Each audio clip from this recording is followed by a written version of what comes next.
Remédio de Jesus nos santificar e nos trazer a paz. Queridos, esta é uma continuação da aula de ontem, onde nós estávamos começando a falar sobre a justiça de Deus, a glória de Deus e o pecado. O que é justiça, o que é glória e o que é pecado. Nós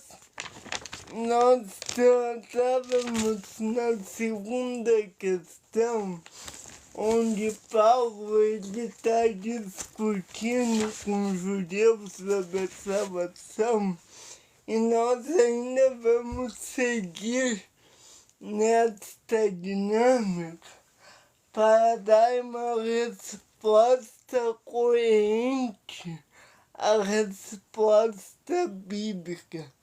Mas antes, deixa eu fazer a leitura da palavra de Deus. Fazemos uma oração e cantar um hino, que é o nosso rito aqui de inicial, para termos um bom estudo, certo? Então, tenha paciência, vamos fazer isso com fé e depois a gente vai à exposição. Essa hoje é a segunda parte da exposição, tá? Vamos ter aí ao longo dos dias, nessa live da noite, exposição desse texto maravilhoso de Paulo, onde ele ele fala do domínio da lei. Então tenha paciência. Vamos lá no hino. Vou cantar para inspirar meu horário na Sul de 143. É de uma seita, mas esse hino é cristocênico, tá? Vamos lá. Eu vou cantar somente a primeira, a terceira e a quarta estrofe, para que nós possamos não nos alongar. Vamos lá. 1, 2, 3. Pai, inspira-me, eu peço, quando tenha que ensinar, dá-me teu poder divino para as almas elevar. Vou cantar todo. Que um amigo aflito possa a mão eu estender e o caminho do teu reino ajudá-lo assim a ver. Dá-me mais entendimento, presta atenção na letra. Orienta minha mão, que o teu amor sublime enche meu coração. A ovelha desgarrada, Pai, ajuda-me a encontrar e ensina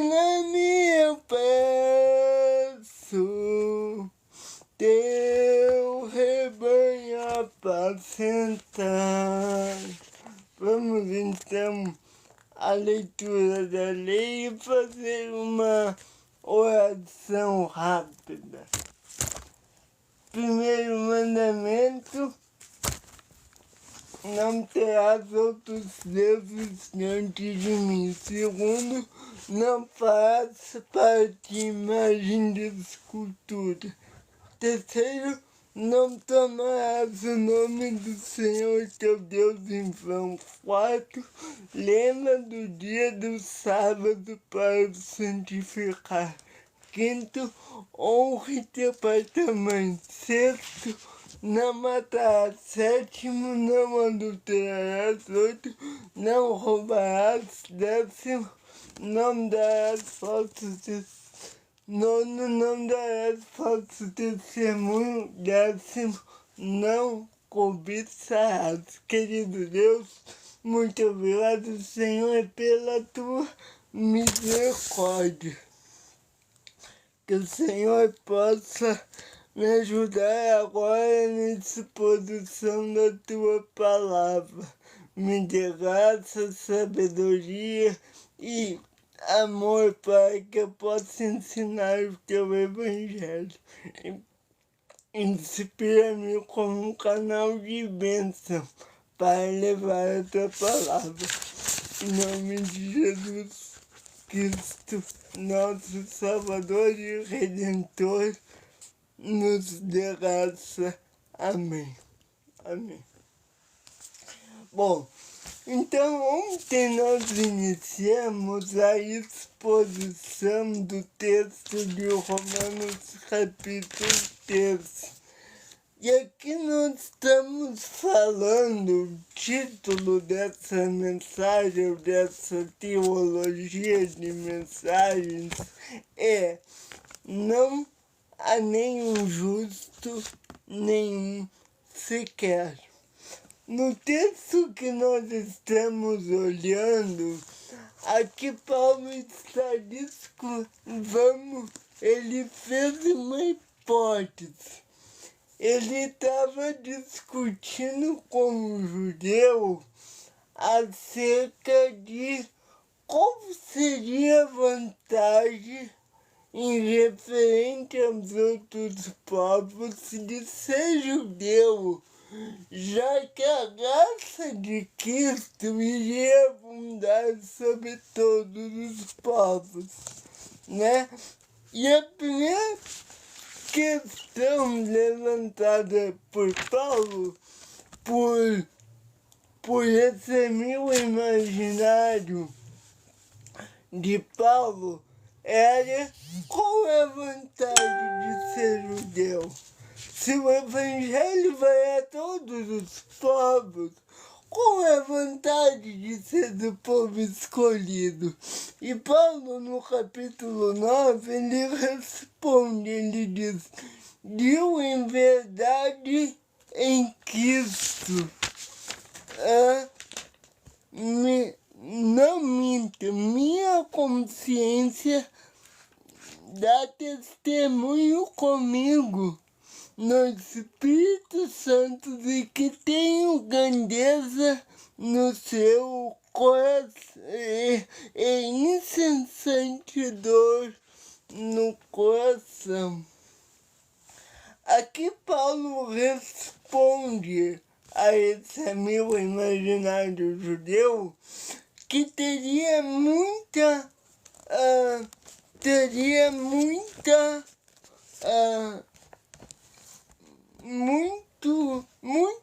vantagens em ser judeu. Por exemplo, Paulo diz que os judeus, eu estou dando só uma repise, um resumo para a gente conseguir continuar, só para estabelecer novamente a conversa. Então, o judeu perguntaria qual é a vantagem de ser judeu se a salvação é para todos. E que Paulo disse muito. Primeiro, eles foram adotados. Segundo, o judeu recebeu a glória de Deus. Terceiro, ele recebeu as alianças, a legislação oculta, verdadeiras promessas dos patriarcas, enfim. A legislação do povo de Israel foi dada por Deus. Então, esta é a vantagem de ser judeu. E aqui Paulo fala de duas revelações de Deus: a revelação natural e a revelação especial. Tanto a primeira quanto a segunda foi dada primeiro ao povo judeu. A revelação natural por meio da natureza, esta revelação foi dada primeiro a Adão. E segunda revelação especial, a revelação do povo de Israel.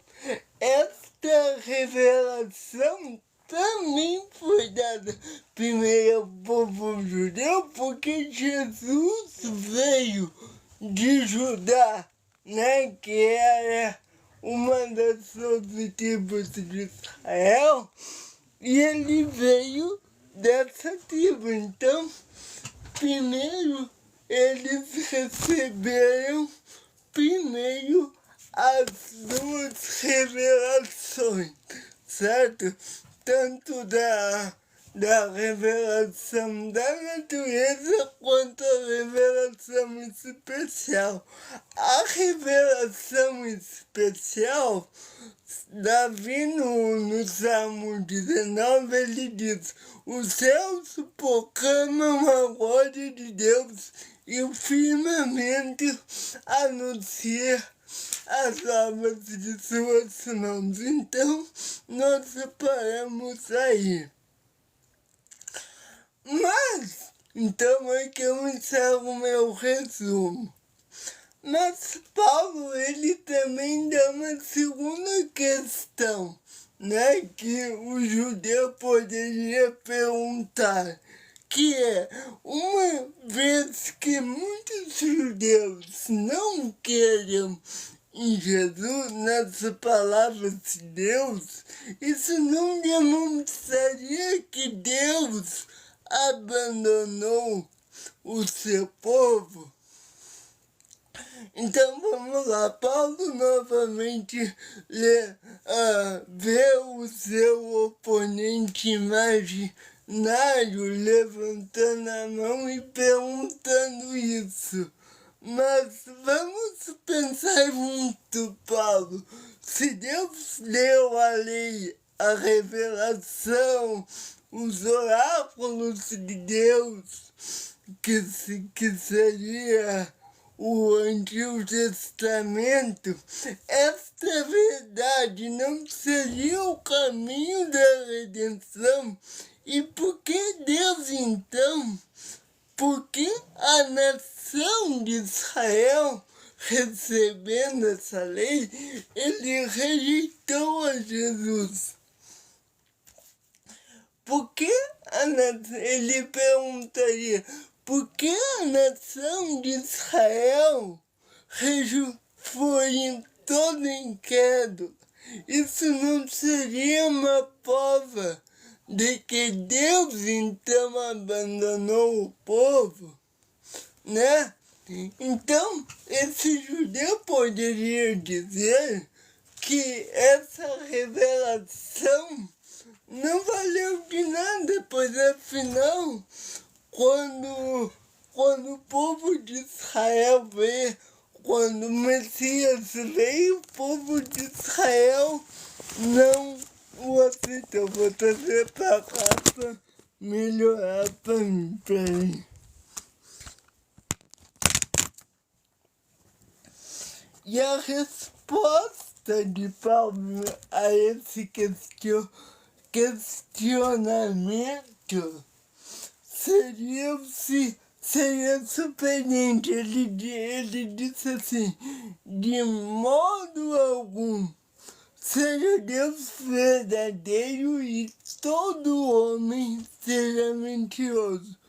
Então, Paulo, ele mostra mais uma vez aqui a sua resposta resumida.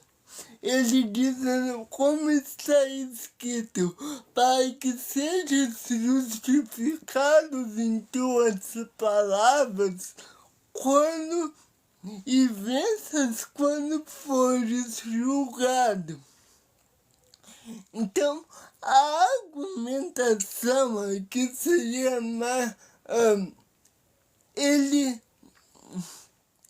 Paulo diria então ao opositor: os oráculos de Deus, ou seja, as escrituras, elas que foram dadas primeiramente em Israel, mostram que o Messias deveria vir e sofrer pelos pecadores para salvar o seu povo. Então, Paulo perguntaria: concorda? E o opositor judeu, logicamente, que concordaria. Então, Paulo, mais uma vez, se perguntaria: então, essa é uma vantagem do povo judeu sobre os gentios? E mais uma vez o apóstolo perguntaria para o judeu: concorda? E mais uma vez o opositor concordaria. E aí Paulo diria ao opositor: mas se o judeu só pode crer que Jesus é Messias, se Deus capacitá-lo pela fé, concorda? E de novo o opositor concordaria. Mas, então, Paulo retruca, ele diz: muitos judeus, na verdade, a maioria da nação, não querem nas escrituras e muito menos que Jesus é o Messias prometido por Deus. Isso nos leva a... Eu tô lendo porque é um diálogo, tá? Isso não nos leva a concluir que Deus abandonou seu povo e quebrou as promessas que ele fez a Abraão, Isaac e Jacó. E Paulo responde essa questão lá no capítulo 9. Olha o que ele diz: que Deus de modo nenhum abandonou seu povo e não foi feita a toda a nação, mas sim ao remanescente fiel, ou seja, Deus no meio do seu povo tem digamos assim, um povo mais seleto.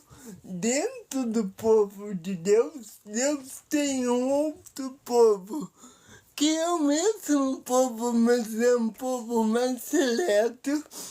E a esse povo mais seleto, Deus deu a revelação do Filho. Logo, o remanescente fiel, que é o povo seleto que Deus deu a Israel, concordou e creu no Messias. O apóstolo Paulo é um exemplo disso. O que veremos quando chegarmos nesse ponto da carta. Mas nessa passagem que nós estamos examinando de Gênesis 3, ele diz que pelo fato dos judeus haverem sido incrédulos, isso não é prova. Só prova que temos que ver isso desde o início do capítulo 1. Em outras palavras, a incredulidade dos judeus só prova que não há um justo nem no povo de Israel, nem nos outros povos, e mesmo que os integrantes do povo, e mesmo dentro dos integrantes do povo escolhido, também não há um justo, porque os judeus se olhavam disso, né? Ah, não, porque nós somos o povo escolhido e os outros são gentios, né? Então, Paulo aqui prova que nem o povo escolhido tem avaliação justo. E a culpa do judeu ainda é pior. Por quê? Porque são portadores dos oráculos de Deus, ou seja, das escrituras onde tem o Messias, onde tem a promessa do Messias. E esse mesmo povo que tem a promessa do Messias, que ele nasceria da mulher, que mataria a serpente, esse mesmo povo que tem essa promessa do Messias é o mesmo povo que o matou. Então, para o judeu, nesse sentido, ainda é pior o julgamento de Deus para com eles.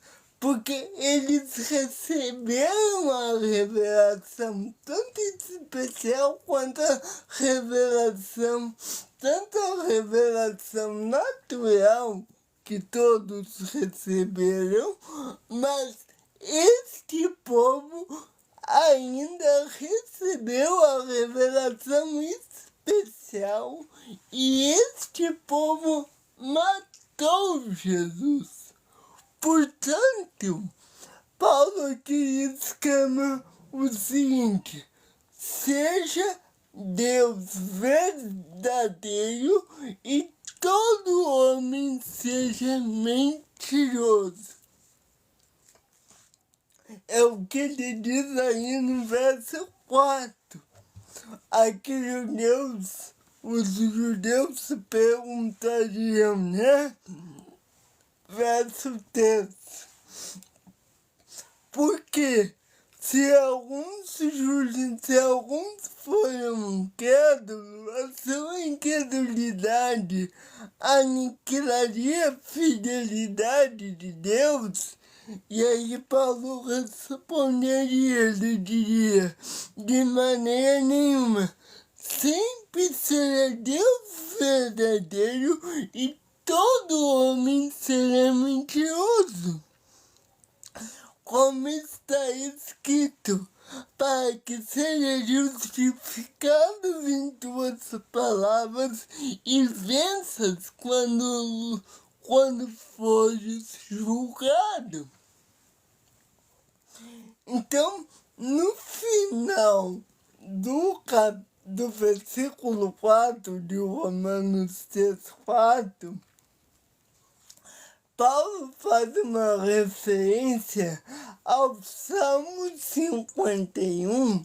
Esta passagem que a gente leu aqui é uma referência ao Salmo 51, que quando preste atenção aqui que você tem que entender para entender você tem que entender esta conversa para depois entender qual a conversa do Paulo com o judeu. Quando Davi ele deitou com Betseba e fornicou com ela, adulterou com ela, Davi ele se arrepende na presença de Deus e ele diz o seguinte, deixa eu só achar o texto aqui. Ele pegou Urias, deitou com a mulher do seu general e coabitou com ela e matou Urias, do seu general. E no Salmo 51, eu não vou ler todo, mas no versículo 1, ele diz: tenha misericórdia de mim, ó Deus, segundo a tua benignidade. Apaga as minhas transgressões segundo a multidão das tuas misericórdias. Porque eu conheço as minhas transgressões e o meu pecado está sempre diante de mim. Então Davi ficou em Jerusalém e mandou buscar a mulher do seu comandante quando seu exército foi para a batalha lutar com Israel ou com outro povo. Davi, em vez de acompanhar o exército, que era uma coisa que ele sempre fazia, ele ficou na cidade e ele mandou buscar a mulher do seu comandante, coabitou com ela e estes dois tiveram um fruto. E o plano do rei não deu, né? E depois que eles tiveram um filho e tal, ou melhor, que eles deitaram juntos, Davi mandou o seu chefe da tropa, colocar Urias na linha de frente para ele morrer. E foi assim que aconteceu. E o plano de Davi, ele deu certo. E ele mandou Urias para a morte e levou Betseba para morar com ele no palácio. Certo dia após o nascimento do seu filho,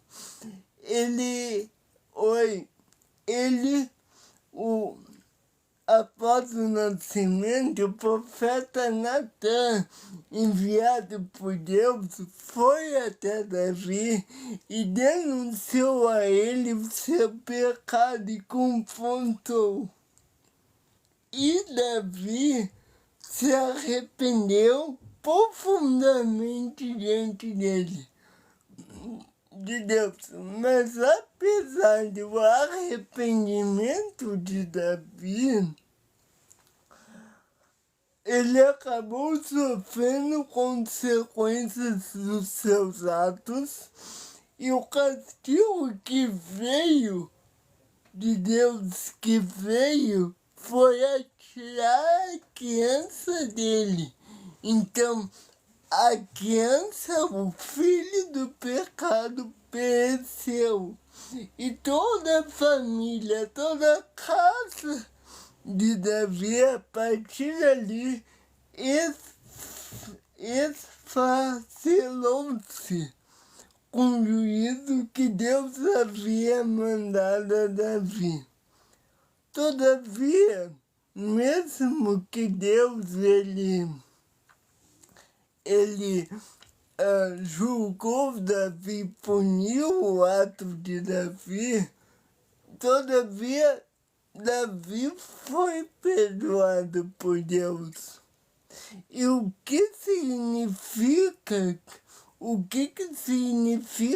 que perdoar nem sempre, né? Isso mostra que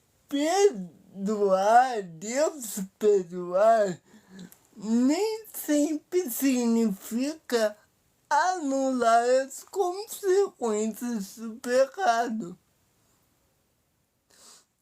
Ou seja, não é porque tu pedir perdão e Deus te perdoou, e de fato Ele te perdoou, porque tem uma escritura que diz que aquele que pede perdão dos seus pecados não mais me lembro.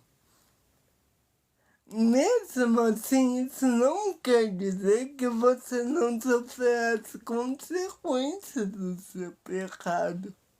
Mas o fundamental para nós aqui é a compunção do coração de Davi, que foi tão grande,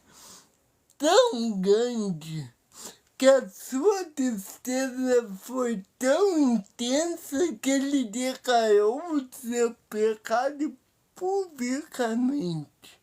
Ele é o rei, ele não precisava fazer isso, mas o remorso, e não só o remorso, mas o arrependimento de Davi foi tão genuíno que ele confessou o seu pecado. E no Salmo 51 tem essa confissão quando ele diz: pequei contra ti, e contra ti somente,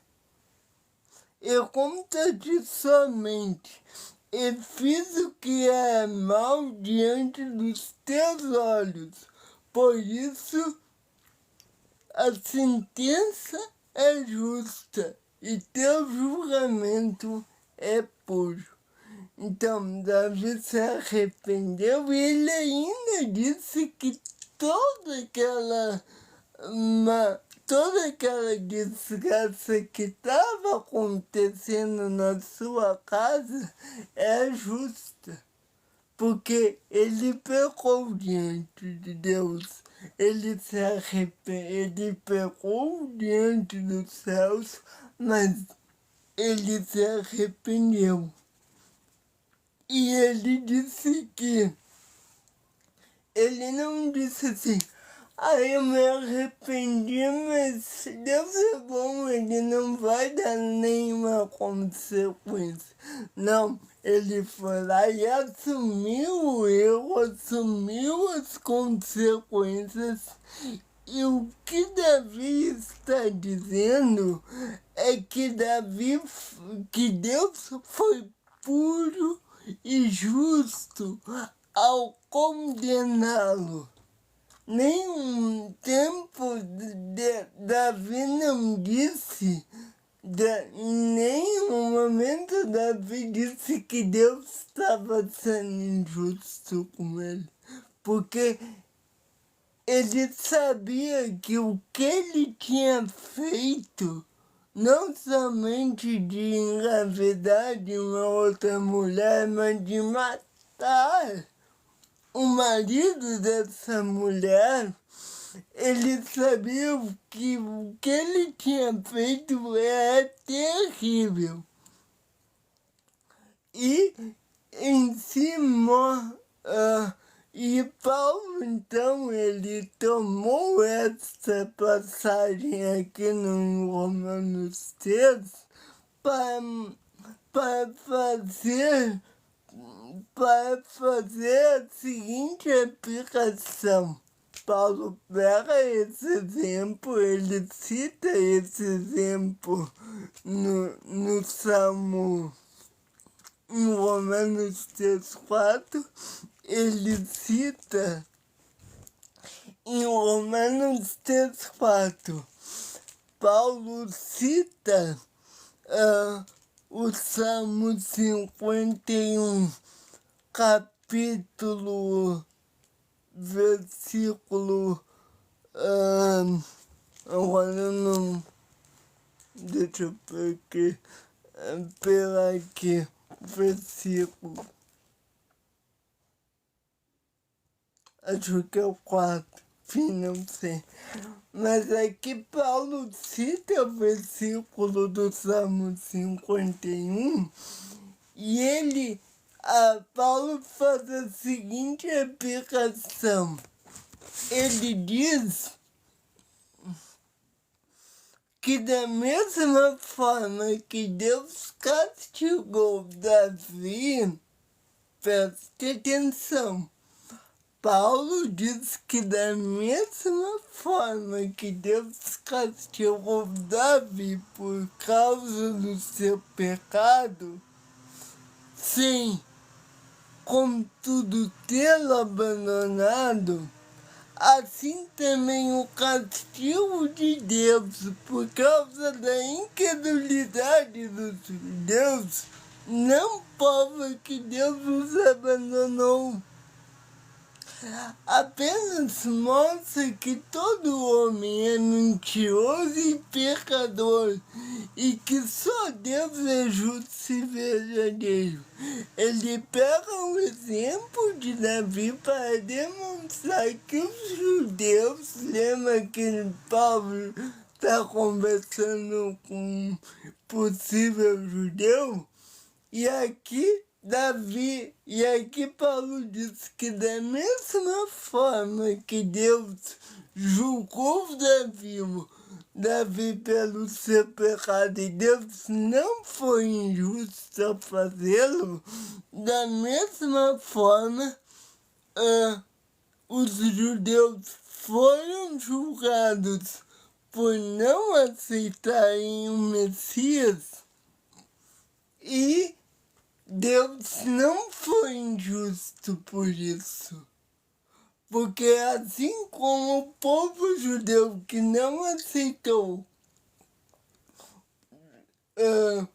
Jesus no período que Jesus estava aqui, e assim como aquelas pessoas faziam parte do povo escolhido, Davi também fazia.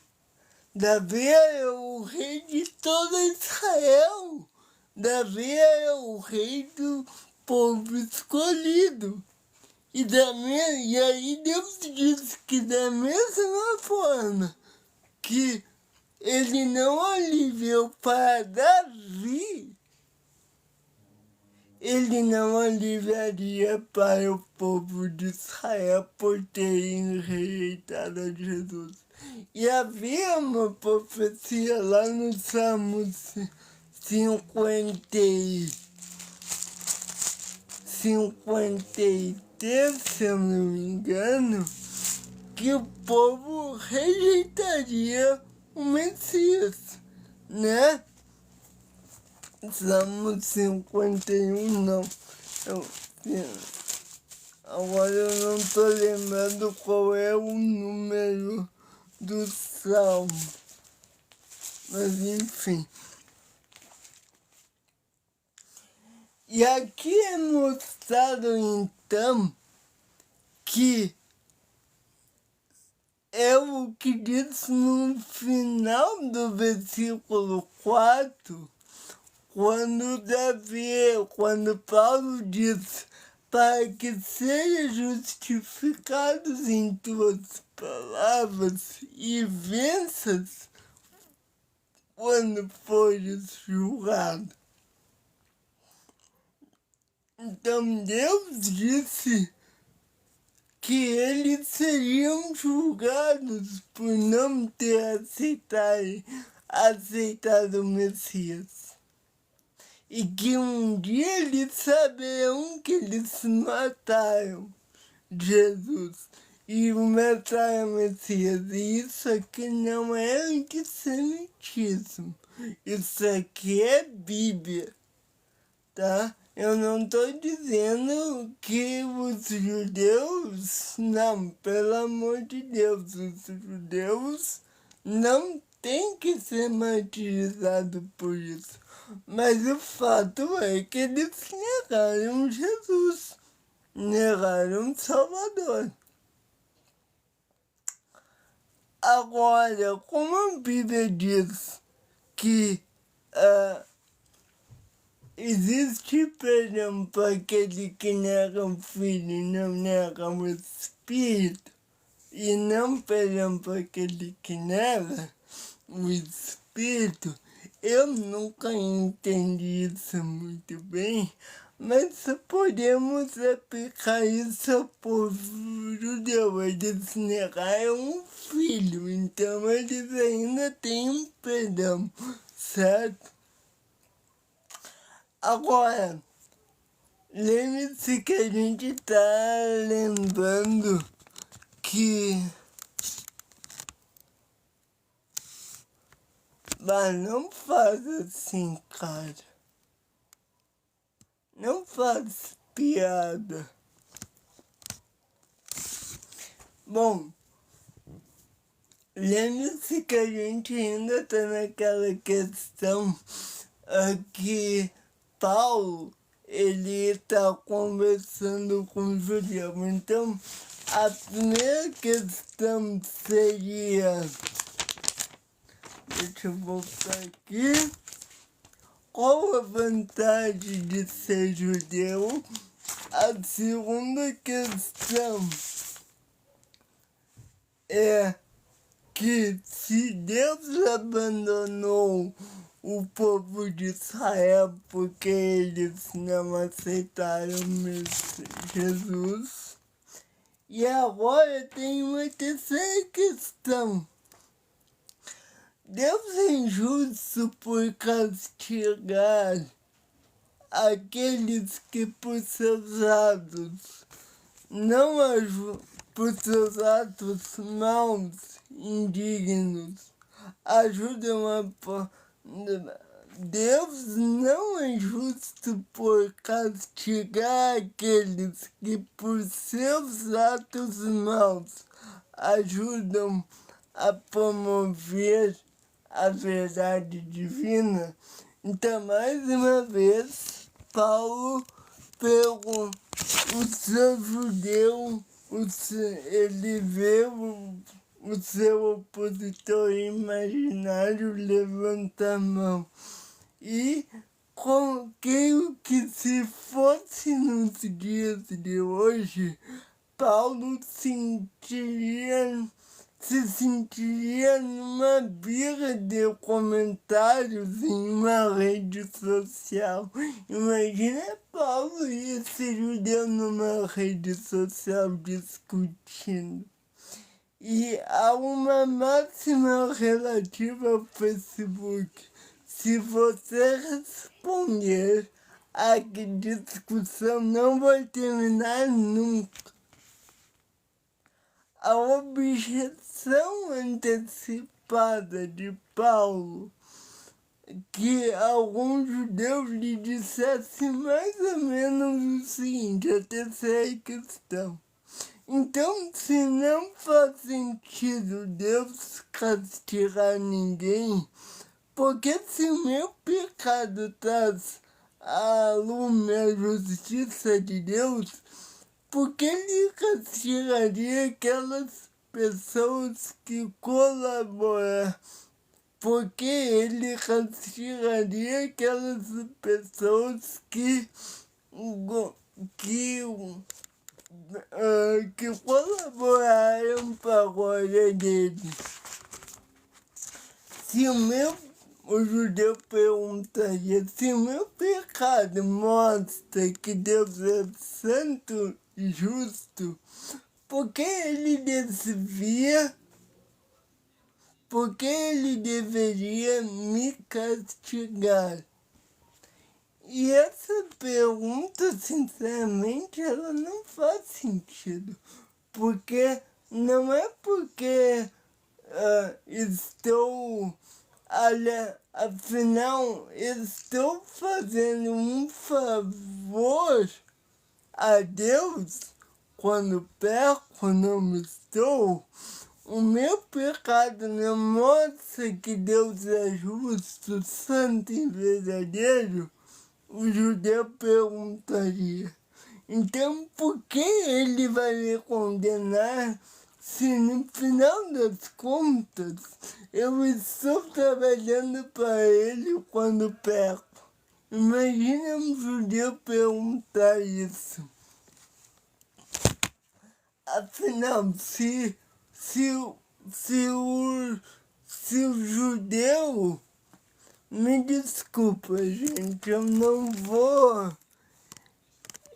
vou ficar ouvindo deboche, me desculpa. Só silenciei, tá? Eu já tô concluindo. Então, o apóstolo Paulo, então, de fato,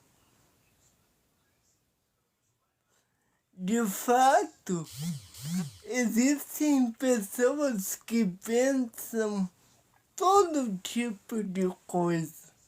E Paulo demonstra uma paciência gigantesca.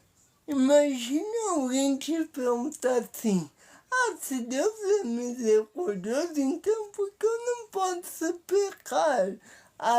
Até tem uma passagem que na própria carta aos Romanos que Paulo pergunta isso.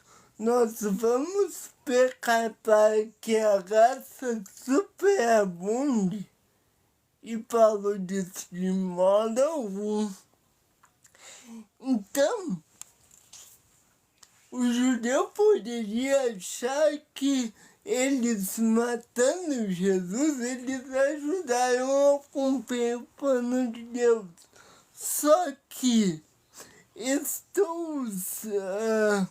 por acaso Deus é injusto?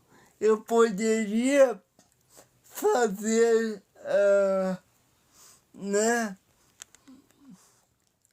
O apóstolo, então, anteciparia a questão, ele, como se fosse a própria pessoa que faz a objeção, ele diria, mas se a nossa injustiça demonstra a justiça de Deus, que diremos? Por acaso Deus é injusto em aplicar a sua ira? E aí ele diz, estou usando critérios humanos. Então os judeus, eles poderiam pensar assim, justo que Deus derramasse a sua ira sobre eles, já que pela injustiça que eles praticaram, a justiça divina veio. Vocês estão entendendo? O judeu poderia achar que se não fosse o ato deles, o plano não se cumpriria. Por isso que Deus ele não poderia julgá-los. Só que isso é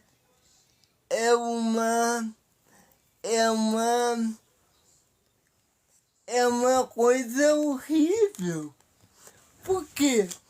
Porque Paulo sente tanta vergonha desse tipo de argumento que ele faz questão de frisar, ainda mesmo no mesmo versículo.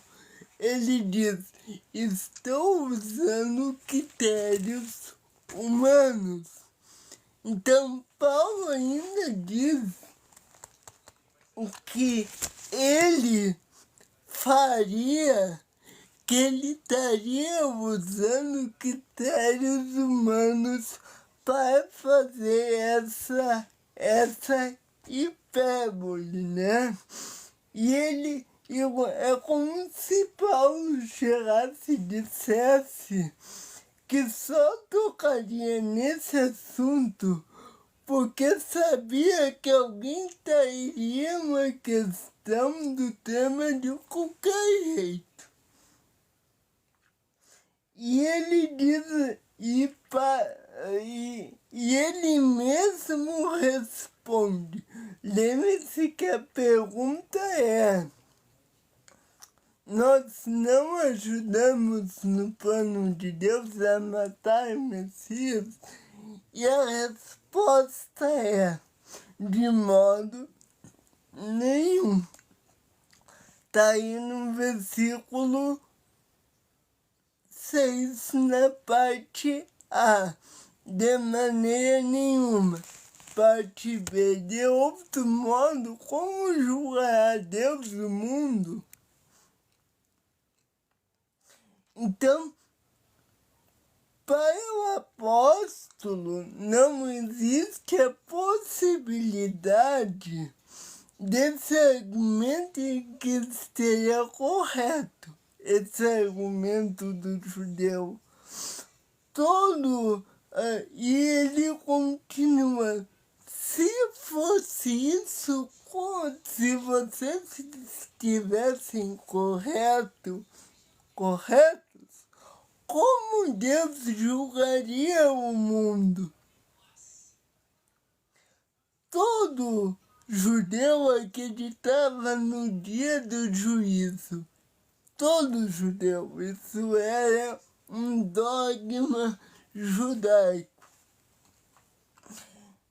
E ele acreditava que que todos os judeus eram descendentes de Abraão, que eram descendentes de Abraão, e sabia que Deus tem marcado um dia em que faria o acerto de contas. Ora, se o argumento do opositor fictício de Paulo é que Deus está sendo injusto em derramar a sua ira sobre aqueles que promovem a injustiça, isso significaria que não haveria juízo final. E se Deus é injusto ao castigar os pecadores, porque o pecado traz glória para ele, porque era esse argumento, né? Eles mataram Jesus, mas era esse argumento. Olha, nossa ação cumpriu o plano de Deus. Então, voltando aqui, se Deus é injusto ao castigar o pecado, porque o pecado dos pecadores traz glória para ele, logo isso implicaria que não haverá fim do mundo. Para o judeu isso era inacessível, pois ele acreditava que no fim do mundo. É claro que o judeu achava que ele escaparia do juízo final e que só os gentios seriam condenados, pois afinal o judeu é filho de Abraão. Mas mesmo assim, mesmo ele acreditando que ele não seria condenado, ele acreditava num juízo final, onde Deus condenaria os homens, julgaria, melhor dizendo, os homens. Paulo, portanto, ele está usando um argumento do tipo ad hominem. Ele torna o argumento e o via contra o oponente dele que está fazendo o argumento. É como se Paulo dissesse: se o que você está dizendo para o judeu, se o que você está dizendo que vocês cumpriram o plano de Deus para matar o Messias, se o que você está dizendo é verdade, como fica aquilo que você acredita sobre o fim do mundo? Haverá ou não um juízo final? Aí os judeus teriam que dizer que ele acredita no juízo final. Logo, se ele acredita no juízo final e se ele concorda que eles, ajudaram na morte de Cristo, logo, Deus é justo e ele tem direito justo e legal para julgar os pecadores e derramar sua ira sobre e a sua justiça sobre os pecadores.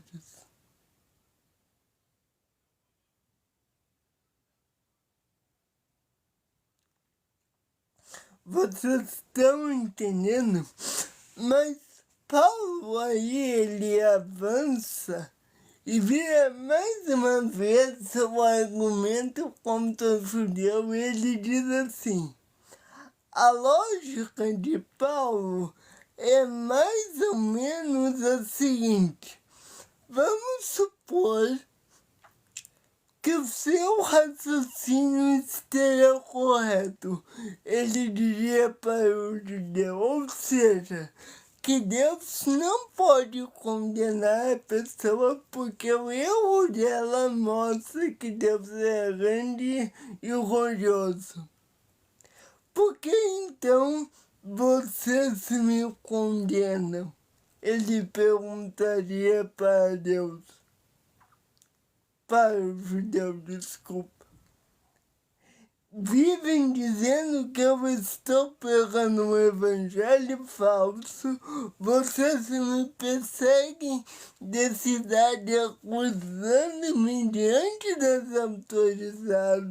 autoridades. Paulo diria: eu já fui chicoteado, apedrejado, expulso de cidades, passei necessidades e assim por diante.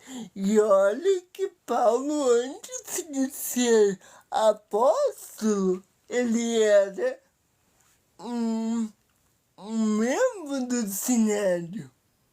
Ele era como ainda é o nome, fariseu. E eles condenaram Paulo. Então, se for assim, Paulo Dias, se for assim, então vocês estão sendo incoerentes. Se eles estão dizendo que o pecado deles trouxe a glória de Deus a matar o filho, então é por isso que Deus não pode condenar o pecador, porque vocês ajudaram na glória de Deus a matar o filho. E aí Paulo perguntaria: então por que vocês estão me condenando? Vocês dizem que o evangelho que eu prego é uma mentira.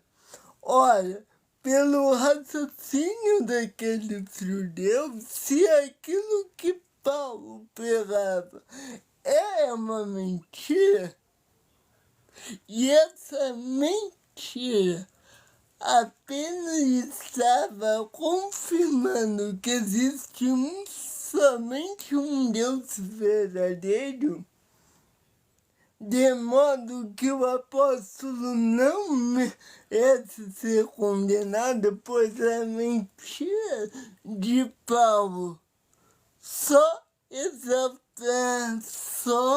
exalta a glória de Deus. Então, por que os judeus estavam o condenando afinal? Porque esse raciocínio é expresso no texto que está na carta.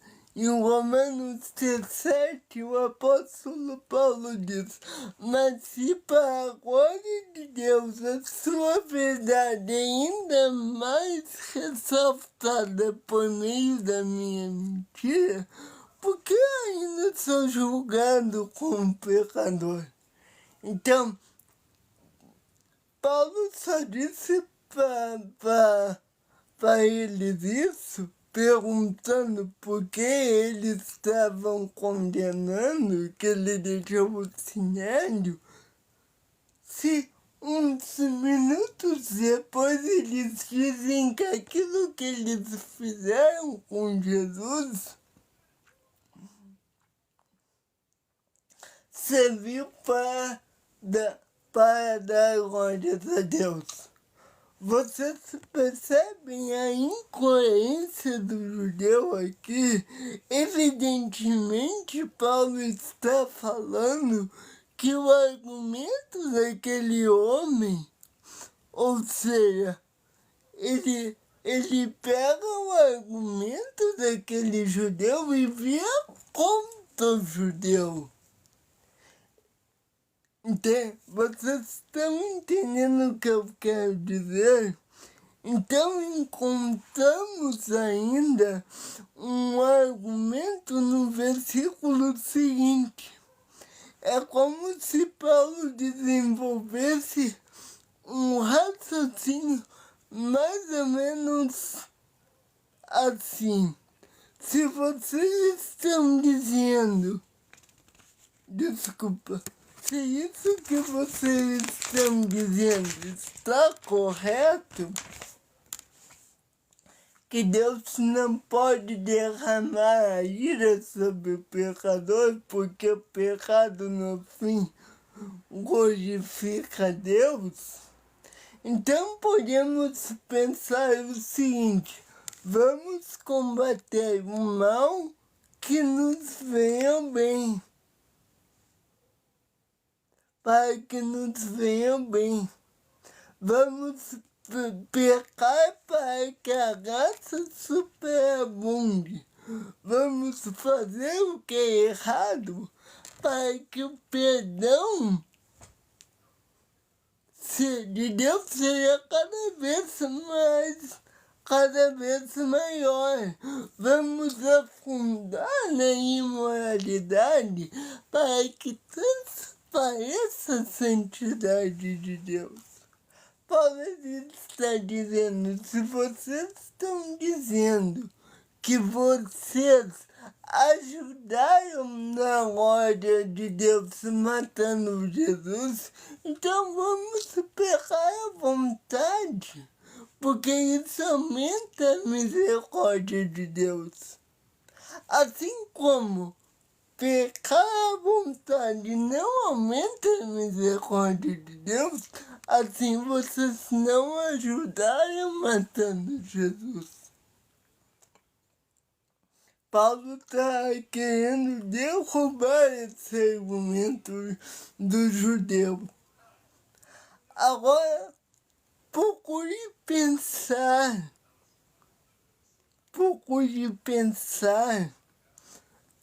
com a cabeça de um judeu daquela época. Ouvir o que Paulo pregava, que um homem é salvo pela graça só mediante o sacrifício méritos de Cristo, e não por nada que o homem faça. Paulo dizia também que onde o pecado abundava, superabundava a graça de Deus, que a qual é maior do que o nosso pecado.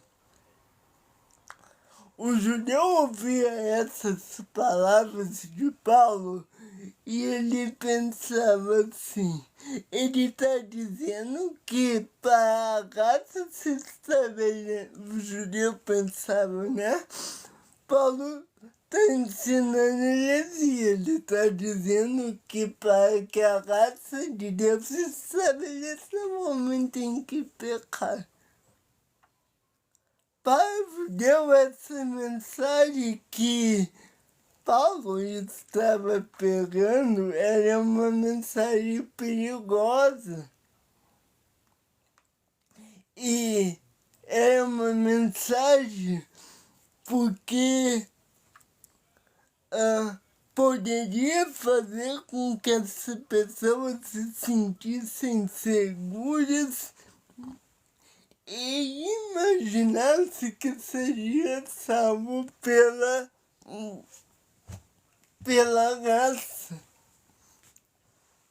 Ou seja, poder. E aí, qual é o medo do judeu? Se Paulo está pegando isso, então as pessoas acharão que ele que pode pecar à vontade, pode ver pornografia, pode viver na desonestidade, na impureza, na cobiça, na lascívia, no ódio, na mágoa, não tem problema. Elas fariam isso sem achar que ele estava praticando algo errado. Afinal, a salvação não é pela graça. O judeu pensaria isso.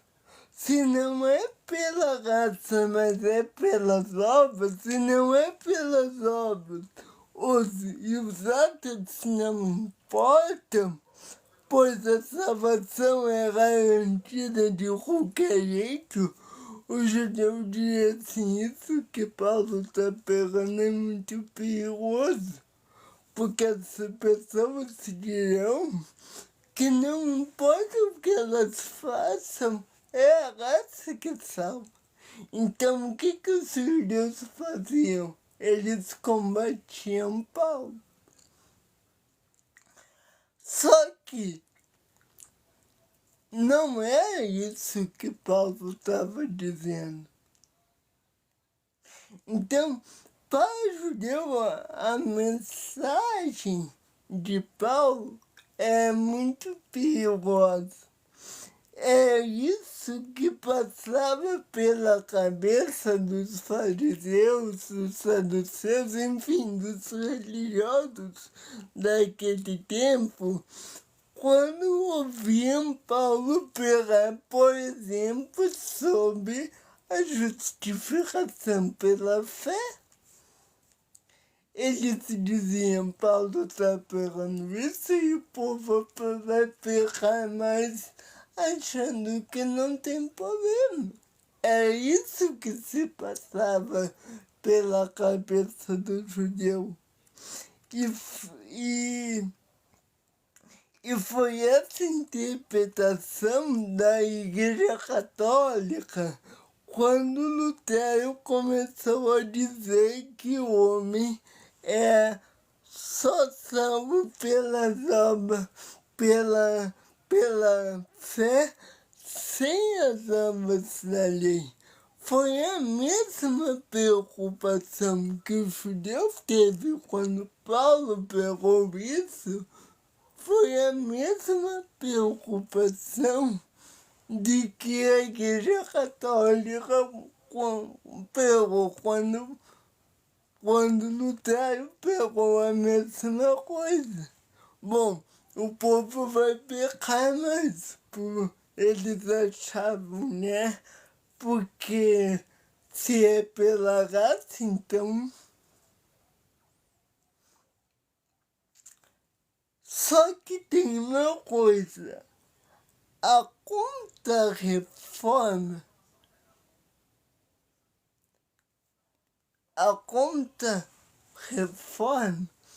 ela afirmava que a mensagem dele era uma heresia.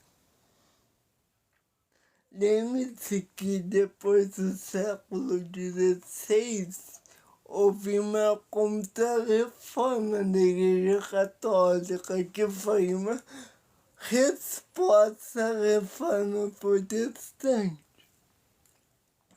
E os padres, os papas, desculpa, querida, eu tô aqui dando uma mensagem. Se você quiser, me chama no privado que eu vou que nós podemos conversar. Então, o que aconteceu? A contra-reforma da Igreja Católica, ela começou a dizer que o homem não é salvo somente pela justificação pela fé, mas, assim como os judeus na época de Paulo, a Igreja Católica começou a dizer que era necessário as obras da lei para forçar a santificação. E eu não estou dizendo que a santificação não é correta, não é bíblica, mas cada um no seu lugar, né? Nós não podemos querer preservar um princípio em detrimento de jogar o outro na fogueira. Não, nós temos que permanecer com ambos, porque ambos são bíblicos. Então, porque eles diziam, a contra-reforma dizia que a justificação pela fé era merecia, porque ela liberava os homens para viverem como bem entendesse. Tanto é que no Concílio de Trento, eles condenavam a Igreja Católica. Ela condenou, obrigado, querida, a mensagem de Lutero e da Reforma. E hoje nós entendemos porque as pessoas pensam da mesma forma. Hoje, na igreja atual, na igreja brasileira, tanto seja ela tanto católica quanto evangélica, as pessoas pensam que se é pela graça, então vamos pecar à vontade. Não é assim que funciona. Às vezes quem dá razão para elas pensarem assim somos nós mesmos, é os líderes, porque nós dizemos que somos salvos, ficamos em Cristo, mas vivemos como se não houvesse diferença nenhuma daqueles que vivem sem Deus, ou de alguém que adultera ou não, se um casal vive de namorados, vai pra cama ou não, se o evangelho adota práticas pecaminosas e o mundo olha e diz: esse pessoal daí diz que é salvo, mas eu não estou vendo diferença e transformação nenhuma entre a maneira que eles vivem e a minha.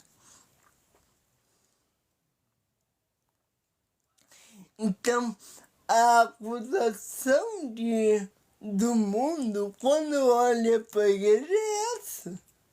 Que se é pela raça, então está tudo liberado. Só que Paulo, é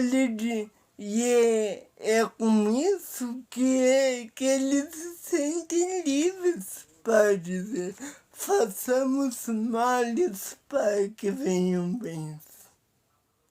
E essa é a interpretação que se fazia da revelação do apóstolo Paulo. Eles achavam que Paulo estava liberando o pecado. Só que Paulo ele nunca liberou o pecado. Mas a respeito disso, Paulo em Romanos 6, vamos ver capítulos adiante, Paulo ele diz o seguinte: permaneceremos no pecado para que a graça abunde. E ele mesmo, então, ele responde de modo algum. Nós morremos pelo pecado, como ainda viveremos nele? Então, Paulo estava respondendo tanto para o judeu quanto para o católico. Olha, não é porque eu sou salvo pela graça que eu posso viver em imoralidade. Não é porque eu sou remido pela graça no sangue de Cristo que eu posso desprezar os sacramentos. Não é porque eu sou salvo por Cristo e não tem nenhum outro meio de salvação que eu não tenho que viver a santificação. Paulo não estava dizendo, gente, justificação pela fé nunca foi um atestado para pecar. Nunca. Quem diz que a justificação pela fé é atestado para pecado não entendeu o Evangelho. Não entendeu, me desculpe. E essa é a preocupação dos judeus e dos católicos.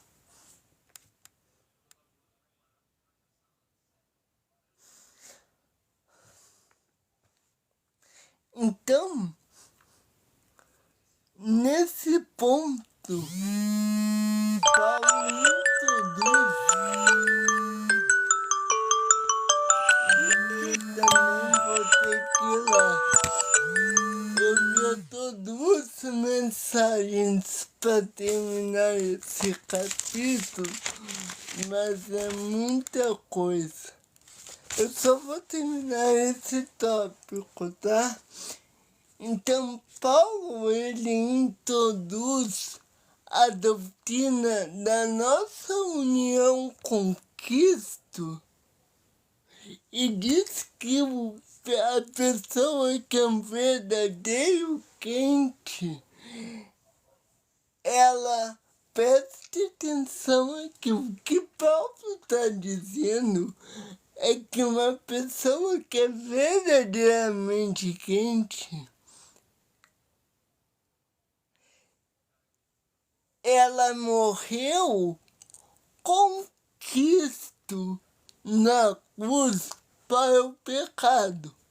Ou seja, não é porque uma pessoa, e agora eu estou dando um recado, não é porque você foi justificado, que você foi remido pelo sangue do Cordeiro, não é por isso que você pode pecar à vontade e achar que não tem nenhum problema.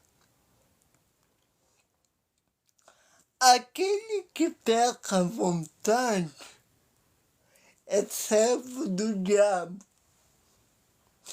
Nem Paulo, nem Jesus, nem Lutero, nem os reformadores, calvinos, zwingli's, eles não usavam a doutrina da justificação pela fé para aprovar pecado.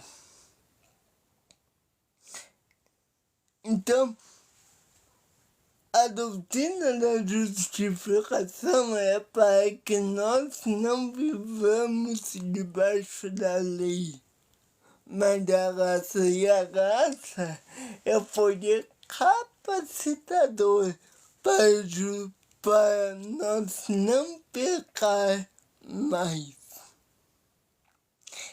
Então, é contraditório que o crente que foi remido viva na prática do pecado.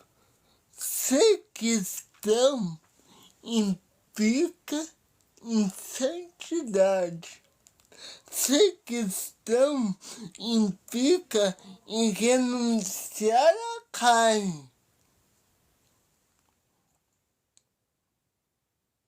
E aqui não é uma coisa que eu estou lendo, eu estou dizendo. Ser cristão inclui renúncia.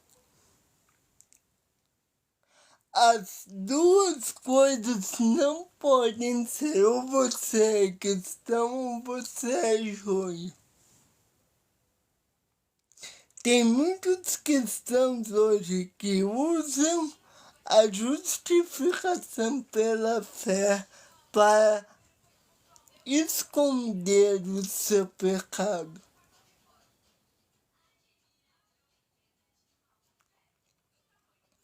Então, como afirmamos, Paulo está tratando mais especificamente disso no capítulo 6 que a gente vai ver a seguir. Mas, por enquanto, aqui ele está tratando ao responder ao oponente. Lembre-se daquela conversa de Paulo e do oponente judeu, e ele está dizendo o seguinte: e por que não dizemos como alguns afirmam com calúnia que dizemos? Façamos uma para que venha bem, e Paulo responde: a condenação desses é merecida. É como se Paulo dissesse: eu não vou nem responder. Deus julgará essas pessoas. Deus julgará quem pega a graça para justificar o pecado.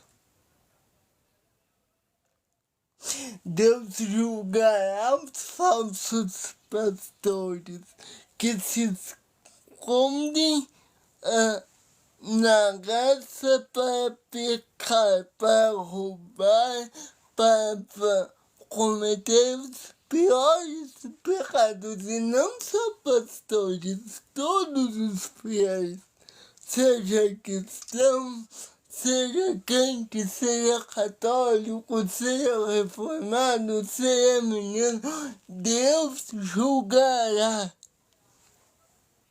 Às vezes não adianta mesmo esticar uma discussão infrutífera. Só resta dizer: vamos esperar o juízo de Deus. No dia do juízo nós vemos se foi isso que Deus ele disse para nós.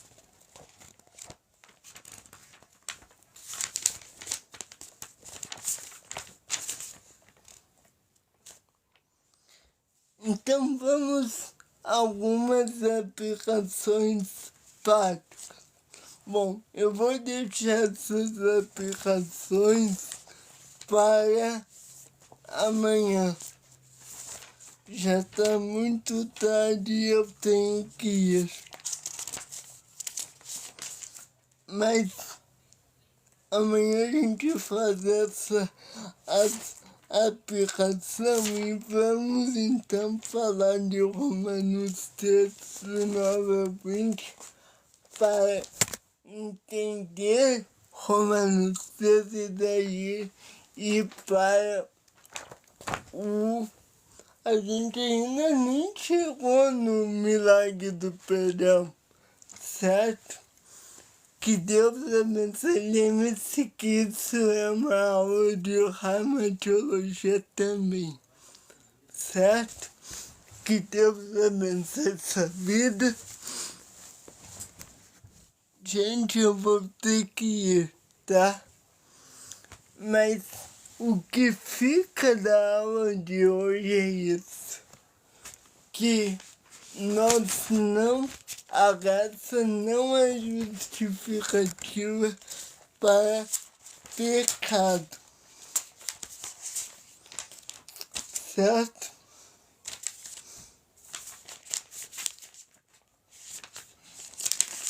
Que Deus abençoe todos.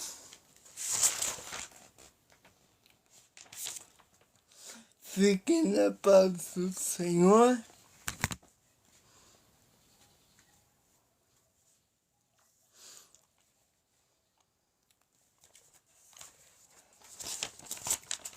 Eu vou passar rapidamente pelas conclusões, tá? Não, eu vou deixar para amanhã, tá bem? Que Deus abençoe todos. Vamos, amanhã nós continuamos. Mas aqui Paulo tá querendo mostrar essa realidade. Que Deus abençoe todos em nome do Pai, do Filho e do Espírito Santo. Amém. Fiquem na paz de Cristo.